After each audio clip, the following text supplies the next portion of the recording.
mugamba mutya mwenna abali ku channel yaffe eyitibwa Kyayiti YouTube channel yaffe kyembasaba mugende maaso n'ogyegattako kigenda kuba kirungi nnyo. N'ekirala likinga video. Olunaku olwaleero njagadde tunulye ekigambo kye bayita omukisa tukigatte ku mwana ono ayitibwa Luyinda Junior. Luyinda Junior abangi mumumanyi nga Kabaka Mwanga. Yuyo omwana yavaayo n'ayogera ekigambo ekyo nti Kabaka Mwanga. Yakyogera yeekwata ka video nga yeewaana nti alabika bulungi anyirira n'agattamu ekigambo ekyo nti Kabaka Mwanga. Omwana ono ekyamazima akadde kano omukisa gwe kumaze okweyoleka. Akadde kano ali mu mukisa gwe gwali mu kutambuliramu. Yakola ka video ako nga tasubira na kusubira nti ka video kagenda kukola ekyo kikakola kuba ye agamba yakwata simu ya sister we yali agenze mu kyalo kulya lunaku lukulu n'akwata essimu ya sister we n'agwa ku kamera n'atandika okwerikodinga ku selfie nga bw'ayogera ebigambo ebyo bye yayogera. Sister we bwe yasanga ka video mu simu ye, sister we n'akateeka ku TikTok ye. Mukadde katono nnyo agamba n'alaba nga ka video kafuuse ak'ensonga era n'agamba muto we oyo eyeeyita Kabaka Mwanga oba tumuyite Luyinda Junior n'amugamba nti no ka video ke wakutte kafuuse ensonga ku mikutu egya social media ng'omwana tabitegeera era nga tabimanyi. Omwana ono akadde kano kyenjagala tutunuulire ali mu mukisa gwe. Ekyamazima omukisa gusobola okujja ne gujja lumu naye otagukozesa kibeera ddala kibi nnyo.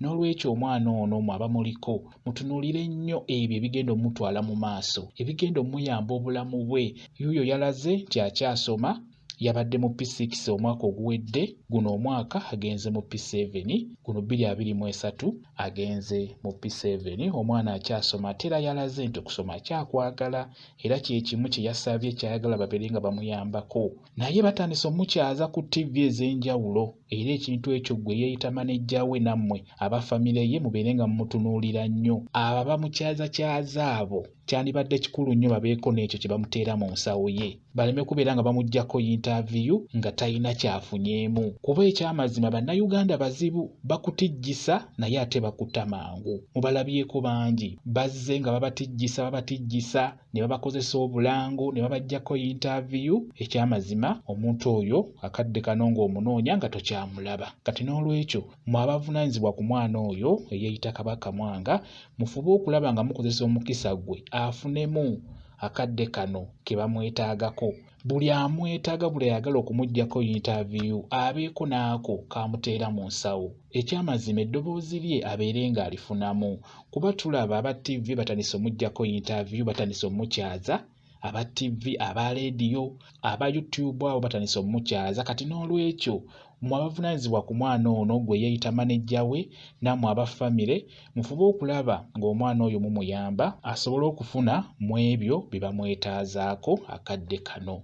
Nga bwe mbagambye ku nsonga y'omukisa, akadde kano guno gwe mukisa gwe abeere nga agukozesa afunemu ebyo bye yeetaaga. Ekyamazima ssente ajja zifuna bazirakisa bajja muwa ssente kuba nalabye musoma ennamba z'essimu nga musaba obuyambi nti kusoma kukola ki.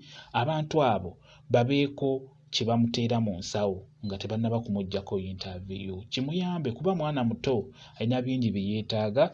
Kyenjagala tubeere nga tutunuulira. Omwana ono bamubuuzizza nti akagambo ako Kabaka Mwanga wakajjawa ku myaka gyo. Yayogedde n'alaga nti yakijja ku jjajjaawe nti olw'ensonga nti jjajjaawe akikozesa nnyo naddala ng'olinako ky'omukoledde ekirungi mu kubeera ng'akusiima oba okuwaana akugamba weebale nnyo kino ky'onkoledde olinga Kabaka Mwanga.